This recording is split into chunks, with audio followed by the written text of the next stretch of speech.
lot of science shows us that foods can induce anxiety. They can actually create anxiety, and they're called anxiogenic foods or substances, and they're proven to actually cause anxiety immediately. So as soon as we put them in our mouth, it triggers off our neurotransmitters in a negative way. They're neurotoxins, and it increases our stress levels, and our nervous system gets fired up and creates like a flight or fight response.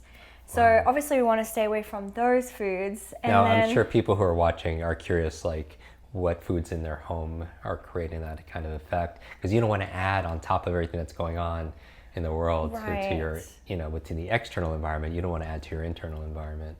Yeah, so what are some of the exactly. big culprits? The biggest neurotoxins are, well, this one is probably not a huge surprise to you guys, is sugar, so refined sugar. So white sugar, corn syrup, or artificial sweeteners like aspartame, Sweet and Low, Splenda. Those are all really, really bad for the brain and trigger anxiety. But the good news is you can have natural sugars, like what we put in the hot chocolate. Okay. We did a coconut sugar, honey maple syrup, stevia monk fruit. Those are not neurotoxins. So we can switch those sugars out, and that's called replacement therapy. So therefore we won't crave refined white sugar, or we won't go like have withdrawal symptoms if we're trying to give up sugar.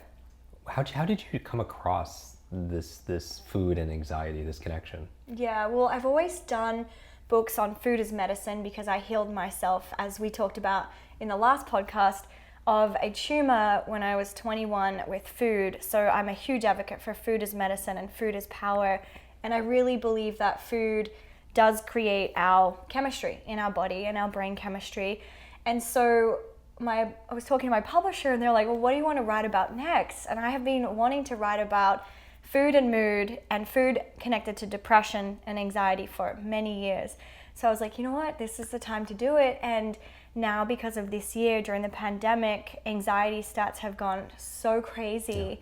And the stats are showing that 1 in 3 people have anxiety, like severe anxiety. So I really dove into the researchers and the science behind it. And more than any other health subject on earth, there is more evidence that shows that food can help reduce anxiety than any other health issue. More than cancer or psoriasis or acne or any other health issue, it all shows that food really does support our mood and our mental health.